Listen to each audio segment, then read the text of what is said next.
Sən mənim nəyimsən? Axı bilmirəm. Gah mənə yaxınsan, gah da ki uzaq.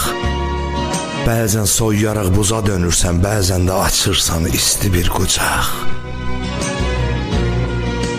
Bəzən güldürürsən qəmli üzümü, bəzən də bir sözlə qəmə salırsan.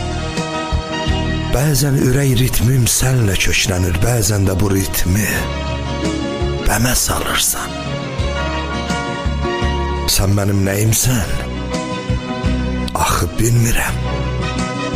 Gah mənə doğmasan, gah da ki yadsan.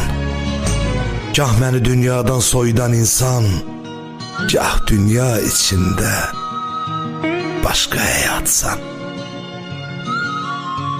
Bir an gözlərimin gülüş mənbəyi, bir anda olursan canıma qənim.